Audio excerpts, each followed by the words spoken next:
Assalamualaikum warahmatullahi wabarakatuh. Perkenalkan, nama saya Dedi Aditya Ramadhani, NIM 2023 1102 dari kelas Sistem Kontrol Industri A. Pada kesempatan kali ini, saya akan mempresentasikan materi tentang Distribute Control System pada pembangkit listrik tenaga air. Untuk teori dasar yang pertama adalah pengenalan tentang Distribute Control System atau DCS, yang merupakan suatu sistem yang mendistribusikan berbagai fungsi yang digunakan untuk mengendalikan variabel proses dan unit operasi proses menjadi suatu pengendalian yang terpusat pada suatu control room dengan berbagai fungsi pengendalian, monitoring, dan optimasi. DCS digunakan dalam industri untuk memonitor dan mengontrol peralatan yang tersebar dengan ataupun tanpa campur tangan manusia. Sebuah DCS biasanya menggunakan komputer sebagai controller dan menggunakan proprietary interconnection dan protokol untuk komunikasi. Modul input dan output membentuk part komponen untuk DCS. Controller menerima informasi dari modul input dan mengirimkan informasi ke modul output. Modul input menerima informasi dari instrumen input dalam sistem dan modul output mengirim ke instrumen output pada sistem. Bus komputer menghubungkan controller yang tersebar dengan central controller dan akhirnya terhubung ke HMI atau Human Machine Interface dan panel kontrol. Selanjutnya ada pendahuluan DCS pada PLTA. Industri pembangkit listrik beroperasi secara terus-menerus sepanjang waktu, 24 jam sehari, 7 hari seminggu. Karena proses berlangsung secara terus-menerus, maka diperlukan sistem kontrol proses yang baik sepanjang waktu. Industri semacam ini sangat bergantung pada keandalan proses produksinya untuk menjamin kualitas produk dan jasanya. Parameter-parameter kontrol seperti pada PLTA terdiri dari kecepatan aliran air, level air, tekanan batu tabung, temperatur ruang, dan parameter lainnya yang harus terkontrol sepanjang waktu. Untuk itu, dibutuhkan sistem kontrol yang mampu bekerja secara kontinu dengan tingkat keandalan yang tinggi. Pada umumnya, industri yang bekerja secara kontinu baru melakukan overhaul atau perbaikan dalam jangka waktu yang panjang, yaitu 1-3 tahun. Oleh karena itu, Distribute Control System atau DCS pada PLTA berfungsi sebagai sistem kendali yang bertujuan untuk mencapai dan mempertahankan suatu variabel proses pada data nilai tertentu secara terus-menerus. Selanjutnya ada komponen PLTA. Nah, ini adalah bentuk tampilan PLTA dari luar. Yang perlu kita fokuskan adalah pada bagian reservoir air yang menyimpan air untuk menggerakkan si turbin, bagian waduk yang membendung air pada reservoir, dan bagian pembuangan air reservoir. Nah, bagian pembuangan reservoir air ini diperlukan saat kondisi bendungan kelebihan air, yang mana jika dialirkan ke turbin dapat memiliki potensi untuk merusak si turbin. Nah, selanjutnya ini adalah bagian tampak dalam dari si PLTA. Terdiri dari reservoir, di sini reservoir lagi. Ini yang merupakan seharusnya dari katup dari penstock. Ini adalah penstock yang merupakan pipa yang digunakan untuk mengalirkan air dari reservoir ke generator atau turbin, dan turbin yang terhubung dengan generator. Nah, air yang masuk dari penstock ini kemudian akan memutar si turbin, sehingga generator juga ikut berputar untuk menghasilkan listrik. Setelah air memutar turbin tadi, maka air akan dikeluarkan melalui draft tube dan dialirkan melalui sungai. Nah, dari sistem ini saya membagi menjadi dua field device, di mana field device pertama terletak pada kemampuan untuk mengatur kecepatan dari si turbin dan generator, sedangkan field device yang kedua saya gunakan untuk mengatur dari reservoir. Oke.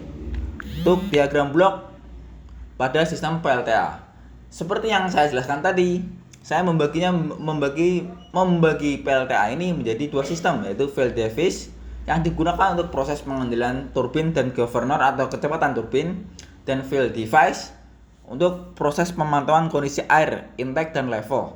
Atau dengan kata lain, intake ini adalah untuk masukannya dan level adalah untuk ketinggian air pada si reservoir air.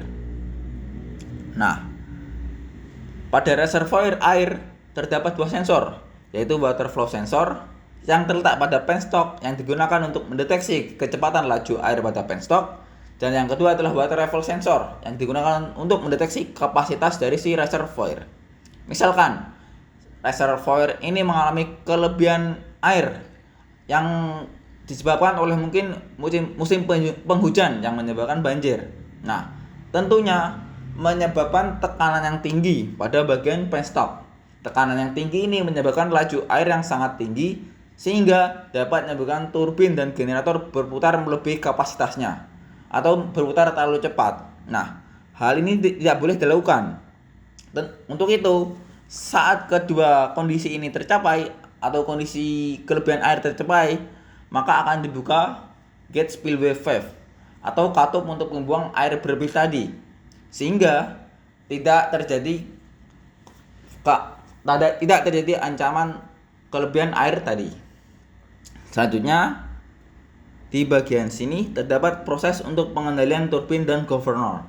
Nah, ini adalah device yang terdiri dari plant berupa turbin air dan juga plant berupa gate reservoir air. Nah, pertama, si sensor yaitu tacho generator yang dapat digunakan untuk mendeteksi kecepatan putaran turbin akan mendeteksi kecepatan putaran turbin tadi masuk ke bagian si PLC. Nah, bergantung dengan kecepatan si turbin ini, si aktuator berupa hydraulic servo valve atau katup yang ngatur besar kecilnya si aliran air atau katup yang mengatur si penstock maka akan bekerja. Jika kecepatan putarannya kecil, maka penstock akan dibuka besar. Jika kecepatan putarannya tinggi, penstock maka katup dari penstock akan dikecilkan. Nah, keduanya ini sama-sama menggunakan PLC. Nah, tentunya karena menggunakan PLC yang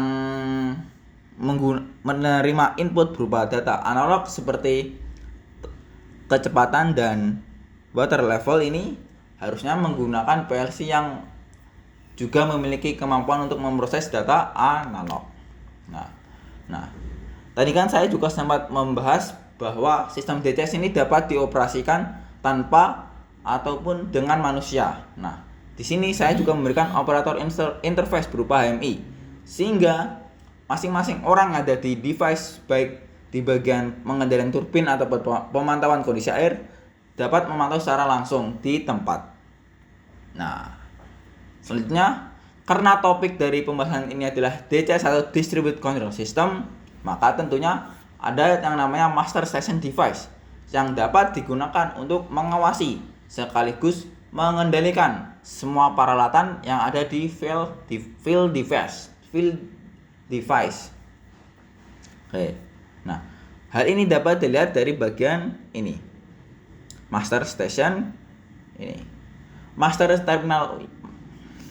Pada Master Station Device terdapat Master Terminal Unit yang terhubung ke Remote Terminal Unit di setiap field device.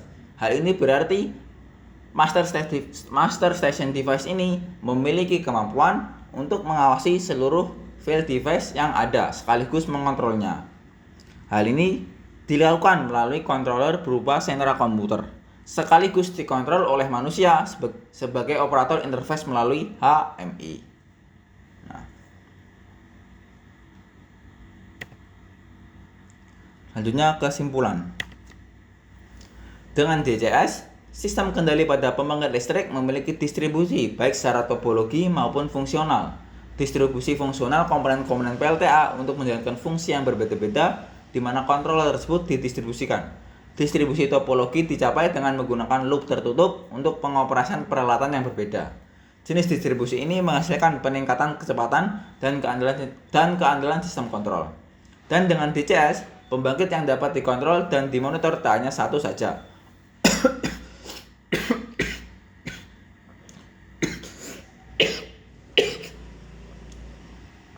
melainkan beberapa kontrol sekaligus, yang tentu saja memiliki fitur-fitur dengan kemampuan dan keandalan yang baik. Sekian presentasi dari saya. Terima kasih dan wassalamualaikum warahmatullahi wabarakatuh.